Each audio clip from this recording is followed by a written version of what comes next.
तो केमिति अछन दर्शक बंधु आशा करिया समस्ते बढ़िया थे। तेबे चलतु आजिकार भिडियोटी स्टार्ट करवा। तो दर्शक बंधु गत काली आसी इंडिया गवर्नमेंट पक्षर फ्री फायर बैन हुआ न्यूज टी समस्त भारी चकित कर देछे। तेबे फ्री फायर बैन हर मुख्य कारण हूँ भारत और चीन मध्य चली सीमा बद पूर्व भारत सरकार 270 चाइनीज ऐप को बैन कर काली 54 चाइनीज ऐप को बैन कर फ्री फायर बहुत पॉपुलारिटी थिले या बैन कर भारत सरकार। फ्री फायर पूर्व वर्ष सबुठ फास्ट डाउनलोड गेम होता एवं बहुत किसी अवार्ड पाई। फ्री फायर टी संपूर्ण रूपे सिंगापुर गेम होता किछि प्रतिशत चाइनीज कंपनी टेंसेंट नामक एक कंपनी यार डेवलपिंग काम करुच्छे। तेबे मु आउ थे कही रखुच्छे टेंसेंट नामक एक चाइनीज कंपनी फ्री फायर 25% भागीदारी अच्छे। तेणु भारत सरकार फ्री फायर को ऑफिशियली भाव में बैन कर देछंती। तेबे फ्री फायर पक्षर कौन से ऑफिशियल न्यूज एपर्यंत आसीनी।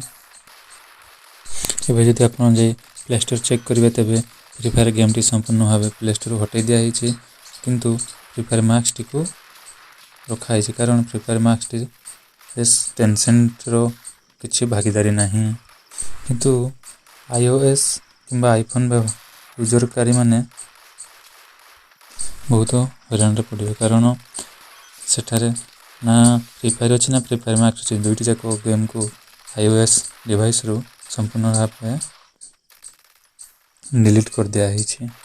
तेबे जदि फ्री फायर कंपनी निजर शेयर टेंसेंट को न दे अन्य कौन कंपनी को देवे तेबे पुणी भारत सरकार तार सर्भर किंबा इंडिया प्ले स्टोर में स्थान पाई परिवो। तेबे फ्री फायर ऑफिशियल पक्षर कि फ्री फायर ऑफिशियल इंडिया पक्षर कौन से ऑफिशियल स्टेटमेंट किसी आसी नहीं। कौन से भी ट्विटर किंबा इंस्टाग्राम किंबा कौन से भी ऑफिशियल न्यूज एपर्यंत फ्री फायर वाला देना। तेबे दर्शक बंधु ये जो फ्री फायर बैन है केते मात्रा ठीक किंबा केते मात्रा भूल निश्चय कमेंट करके जनइबे। कहीं युवपीढ़ी बहुत ऑनलाइन गेम पछरे पड़ी निजर समय बर्बाद करने सहित पैसा बर्बाद कर बहुत देखिथे पिला माने निजर बापा माँ एटीएम आनी बहुत टंका खर्च कर। तेबे निजर मतामत देवे बैन है।